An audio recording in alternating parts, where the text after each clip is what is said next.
नमस्कार दोस्तों, स्वागत है आपका हमारे चैनल विद्यालय ग्लोबल पर।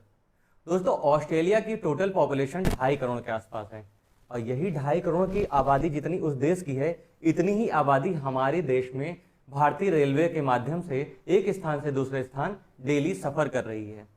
वही भारतीय रेलवे जो कि विश्व में चौथे नंबर की रेल नेटवर्क है और यह सबसे ज़्यादा नौकरी देने वाला एक ऐसी संस्था है और पूरे विश्व में एक इकलौता भारतीय रेलवे नेटवर्क ऐसा है जिसे सरकार ओन करती है।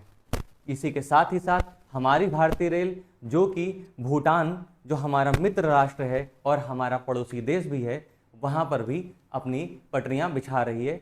अब भारत से भूटान रेल के माध्यम से आप बहुत आसानी से जा सकेंगे और पर्यटन के लिए भी बहुत अच्छी सुविधा हो जाएगी। इसी के साथ अगर हम बात करते हैं तो खबरों के माध्यम से ये जो खबरें मिली हैं, इसमें हमारे ये जो रेल मंत्री हैं श्री अश्विनी वैष्णव जी, इन्होंने यह ऐलान किया है कि अब हम ये 2 रेल परियोजनाएं हैं जो कि हमारा भूटान के साथ साझा करेंगे। अब अगर हम आगे बात करें तो हमारे भूटान से बहुत ही प्रगाढ़ संबंध हैं। 2024 में हमारे प्रधानमंत्री श्री नरेंद्र मोदी जी गए थे, जो कि विश्व के इकलौते ऐसे व्यक्ति हैं जिनको भूटान की सर्वोच्च नागरिक सम्मान मिला है, जिसका नाम है the order of the Druk Gyalpo. और इसके साथ ही साथ यहाँ के जो भूटान के राजा हैं, यह भी 2025 में जो हमारे यहाँ महाकुंभ हुआ था उसमें शामिल हुए थे। इसी के साथ साथ हम आपको यह बताते चलें कि हमारा भूटान के साथ बहुत ही अच्छा संपर्क है और बहुत ही अच्छा रिश्ता भी है। तभी हमारे राष्ट्रपति, हमारे प्रधानमंत्री सबके द्वारा एक दूसरे के यहाँ जाते हैं और नई नई परियोजनाएं भी भारत भूटान में एक न एक काम करता रहता है और भूटान को सपोर्ट करता है। अब हम अगर बात करते हैं आगे, तो हमारा जो IRCTC है, इसने जून 2025 में Bharat Bhutan mistake mountain tour ये लॉन्च किया है। ये लॉन्च करिए। इसमें एक पैकेज के माध्यम से क्या होता है कि आप सिंगल व्यक्ति का पैकेजेस होते हैं, उसके माध्यम से आप उस पैकेज को खरीदिए और खरीदने के साथ आप भूटान के अलग अलग जगह पे जा सकते हैं, घूम सकते हैं, यह घोषणा की थी। अब इसके साथ अगर हम बात करें तो भूटान का जो पर्यटन है, पर्यटन में भूटान के यहाँ का जो पर्यटन है भूटान की अर्थव्यवस्था में बहुत बड़ा योगदान देता है और यहाँ घूमने के बहुत सुंदर सुंदर जगह भी हैं। आप देख सकते हैं बहुत अच्छी अच्छी जगह हैं जहाँ आप भूटान में जाइए और घूम सकते हैं। और जो पर्यटन की अगर हम बात करें तो पर्यटन भूटान की अर्थव्यवस्था में लगभग 15% का योगदान रखता है। लेकिन जब ये रेल लिंक के द्वारा हमारा भारत की रेलवे और भूटान में जाके शामिल हो जाएगी, तब पर्यटन बढ़ेगा, जिससे वो भूटान का पर्यटन डायरेक्ट 2 गुना का असर पड़ेगा और 2 गुना का असर पड़ने के साथ इनकी अर्थव्यवस्था में लगभग 30% का योगदान सीधे सीधे पर्यटन से हो जाएगा। वहीं पर व्यापारिक गतिविधियां भी बढ़ने लगेंगी, सामान का आना जाना आसान हो जाएगा। आसानी के साथ जब सामान आ जा सकेगा तो इनका व्यापार भी बढ़ेगा और लगभग 20% की वृद्धि भी व्यापार में भूटान के होगी। अब हम ये आगे बात करें कि ये व्यापार हो गया, पर्यटन हो गया, लेकिन इसमें रणनीति भी बहुत ज़रूरी है, क्योंकि भूटान जो है चाइना से भी बॉर्डर साझा करता है और आए दिन चाइना से भी उसकी बॉर्डर को लेकर टेंशन होती ही रहती है। हम बात करें अगर भूटान की, तो भूटान ने अपने हिमालय की जो या आप हिमालय देख रहे हैं, इन्हीं हिमालय की गोद में बसा एक ऐसा देश है जो रणनीतिक रूप से बहुत ही ज़्यादा महत्वपूर्ण योगदान देता है। और जब कोई देश इतना ज़्यादा महत्वपूर्ण हो जाता है तो वहाँ पर चाइना का इंटरफेयर करना लाजमी ही है।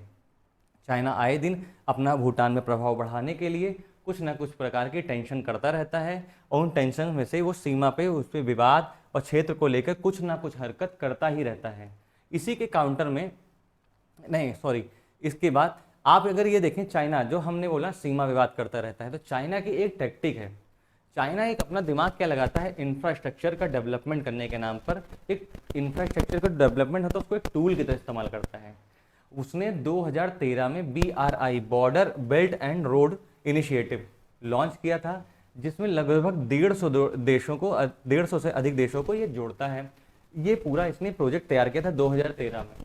अब उसका ही अगर आप उदाहरण देखें पाकिस्तान में, जो कि CPEC है, चाइना पाकिस्तान इकोनॉमिक कॉरिडोर, उसमें क्या है कि चाइना इन्वेस्टमेंट कर रहा है और ये देखिए रोडें, रेलवे इन सब तरीके का विकास कर रहा है, ताकि क्या हो, चाइना से इन रोड की कनेक्टिविटी और रेल की कनेक्टिविटी के माध्यम से चाइना अपना व्यापार भी कर सके और अरब सागर में डायरेक्ट अपनी कनेक्टिविटी को बढ़ा सके, ताकि यहाँ पर भी भारत के ऊपर एक प्रेशर जनरेट कर सके और हिंद महासागर में भी अपना परचम लहरा सके।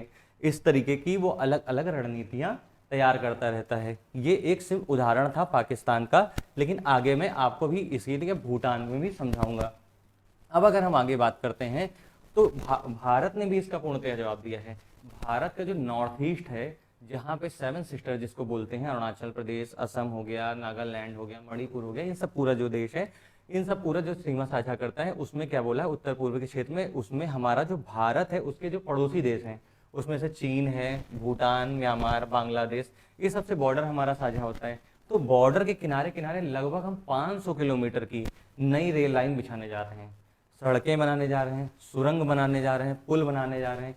28,000 करोड़ रुपए की भारत सरकार ने मंजूरी दी है, ताकि हम अपने उत्तर पूर्व के इलाके को सुरक्षित कर सकें, वहाँ की सीमा को सुरक्षित कर सकें, हमारी सेना कम समय में अपने हथियार, टैंकर्स लेके पहुँच सके और अपने बॉर्डर को सुरक्षित कर सके अगर कोई भी प्रकार का कोई विवाद उत्पन्न होता है तो।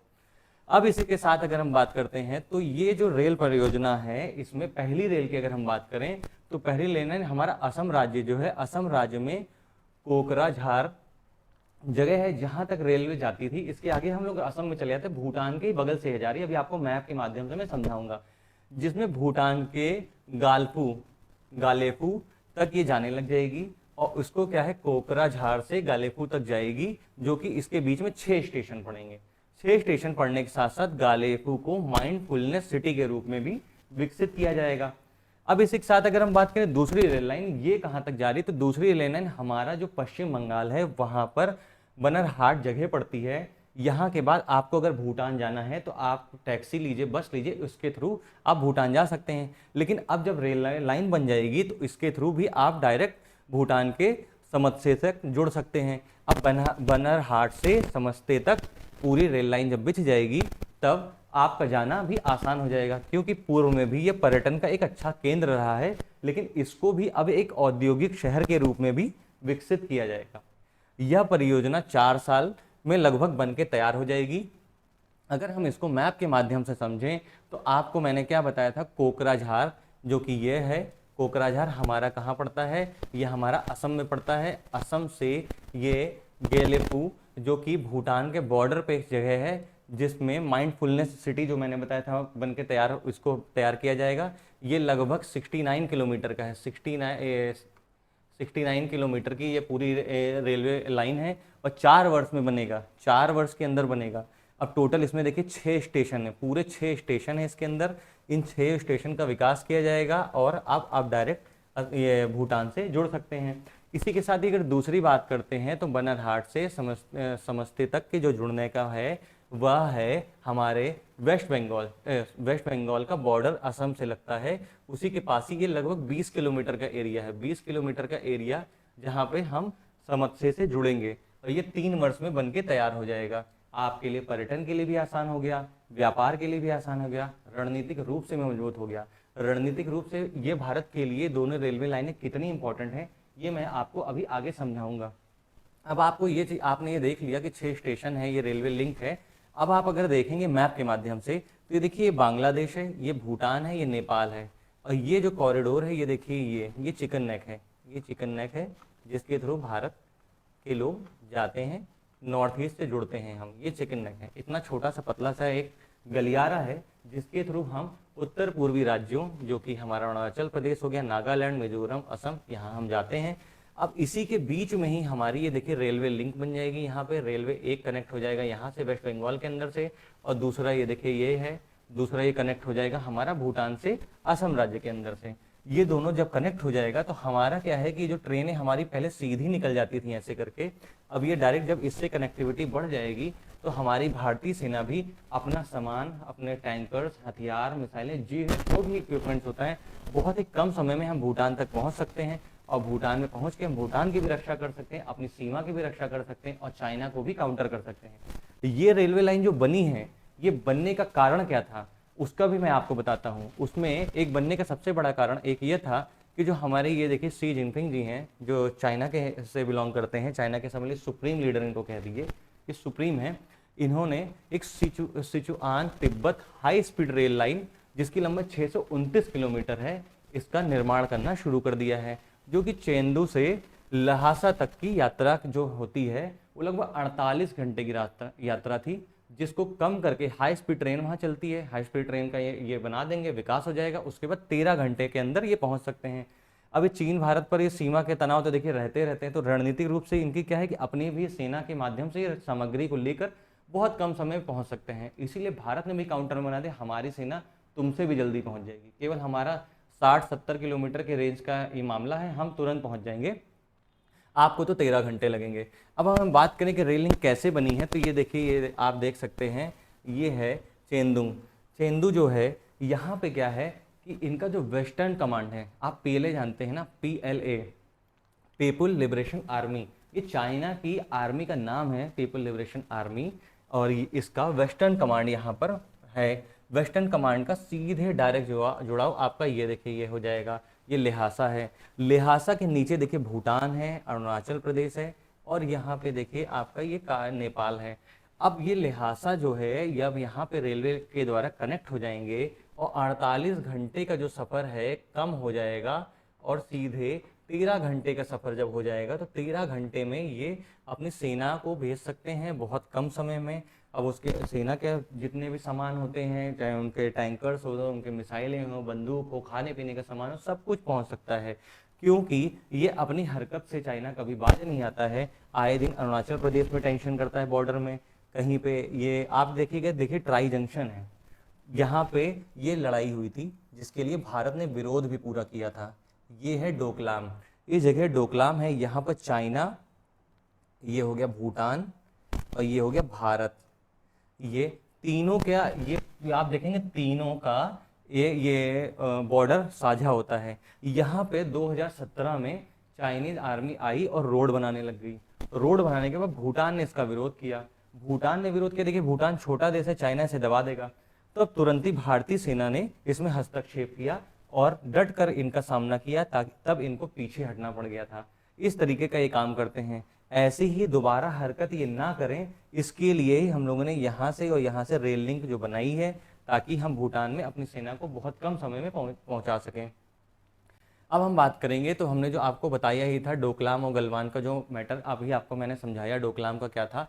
गलवान तो लद्दाख में है, लद्दाख में भी हमारी भारतीय सेना लड़ी थी, जिसमें हमारे भी कुछ जवान शहीद हो गए थे, लेकिन हमने चाइना के बहुत ज़्यादा जवानों को शहीद किया था, काफ़ी मार मारी थी उनको पीछे हटना पड़ गया था। चाइना को भी यह पता चल चुका है कि भारत पूर्ण रूप से प्रतिक्रिया देगा अगर इस प्रकार के किसी भी हरकत से वो बाज नहीं आएंगे। तो अब हम बात करें तो इसमें भारत का ये जो है नेबरहुड फर्स्ट पॉलिसी, यह इसको समझ लीजिए एक तरीके से इसी को छिपा हुआ रूप है। ये रेलवे नेटवर्क, जो रेल नेटवर्क है, जिसको रेल की पटरियाँ हम बिछा रहे हैं, एक स्टेशन से दूसरे स्टेशन को हम भूटान के जोड़ रहे हैं, उसमें इसका बहुत बड़ा रोल है।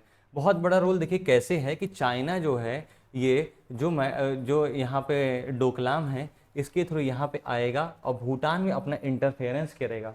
इंटरफेरेंस करने उसकी आगे की रणनीति ऐसी है कि जो हमारे ये 7 राज्य यहाँ पर हैं, इनको ये चिकन नेट के माध्यम से अगर इसको हम कट कर दें तो भारत की कनेक्टिविटी डायरेक्ट उत्तर पूर्व की राज्यों से खत्म हो जाएगी। भारत ने इसीलिए इसके काउंटर में इस चिकन नेक के पास से ही रेलवे की कनेक्टिविटी कर दी है। अब जब रेलवे की कनेक्टिविटी हो जाने से अब हमारी भारतीय सेना को भी प्रभुत्व यहाँ पर होगा और हमारे पर्यटन में भी लोग जाएंगे। जब भूटान को हमारे पर्यटन के माध्यम से जो लोग जाएंगे, हमारे भारतीय वहाँ घूमने जाएंगे, उनको पैसे का फ़ायदा होगा, व्यापारिक रूप से भी फायदा होगा, तो वैसे भी वो हम लोग के फेवर में रहेंगे। तो चाइना का इतना इंटरफेरेंस इसमें हो नहीं पाएगा, और आज तक भूटान ने कभी भी ऐसा इंटरफेरेंस होने भी नहीं दिया है। और भारत ने भी भूटान की बहुत मदद की है, बिजली के उत्पादन में, रोड बनाने में, हर तरीके की चीज़ों में हुई है। अब ये पहले ऐसा रेलवे नेटवर्क के द्वारा भी कनेक्टिविटी हो जा रही है, इसीलिए यह मैटर सबसे ज़्यादा जरूरी है। अब क्योंकि भूटान में देखिए चाइना हमेशा घुसपैठ करने की कोशिश करता ही रहता है, और चीन भूटान पर लगातार डोरे डाल रहा है। डोरे डालने से कुछ होगा नहीं, क्योंकि भूटान के राजा हमारे यहाँ के भारतीय प्रधानमंत्री और भारत के लोगों को ही पसंद करते हैं, और इनकी तरफ ही उनका झुकाव थोड़ा ज़्यादा बना रहा है। इसके साथ ही भारत के जो सॉरी जो हमारे भारत के रेल के प्रोजेक्ट है, इसके बारे में उन्होंने संदेश सीधे, भारत ने सीधे सीधा ये दे दिया है कि भारत की वर्तमान रेल परियोजना या स्पष्ट संदेश देने के लिए है कि उसके दोस्तों पर कोई निगाह ना डाले। इनका कहने का मतलब ये है कि चाइना का नाम नहीं लिया यहाँ पे, लेकिन चाइना जो अपनी निगाह हमेशा भूटान पर बनाए रखा है, अब आप ऐसा कुछ भी मत सोचिए, ये हमारा अपना द्विपक्षीय मामला है। यह हमारे विदेश सचिव हैं विक्रम मिश्री जी, जिन्होंने यह बोला है कि यह परियोजना पूरी तरह से द्विपक्षीय समझौता है। द्विपक्षीय का मतलब होता है भारत और भूटान एक साथ बैठकर MOU पे साइन कर लिए हैं और ये रेल परियोजना का शुभारंभ अब हो जाएगा। लेकिन उसमें इन्होंने ये भी बोला है कि इसमें किसी तीसरे देश का कोई हस्तक्षेप नहीं है, मतलब न चाइना का हस्तक्षेप है, न किसी अन्य देश का हस्तक्षेप है कि उनको नोबेल प्राइज मिल जाए, कुछ मिल जाए, ऐसा किसी का हस्तक्षेप नहीं है। इसलिए यह दोनों देश, ये देखिए ये है इंडिया और ये है भूटान, दोनों ने हाथ मिला लिया है कि हम बढ़िया ट्रेन बिछाएंगे और अपने लोगों को सुविधा उत्पन्न करेंगे और हम अपने यहाँ भी पर्यटन को अच्छे से बढ़ावा मिलेगा। इसी के साथ ये वीडियो समाप्त होती है। आपको यह परियोजना कैसी लगी इसे प्लीज़ कमेंट बॉक्स में जरूर बताइएगा और अपना चैनल को, यह विद्यालय ग्लोबल हमारा चैनल है, इसे प्लीज़ सब्सक्राइब जरूर करना मत भूलिएगा। सब्सक्राइब करने के साथ साथ जो भी वीडियो आप देखते हैं प्लीज़ उसको लाइक करना बिल्कुल भी मत भूलिए। नमस्कारम।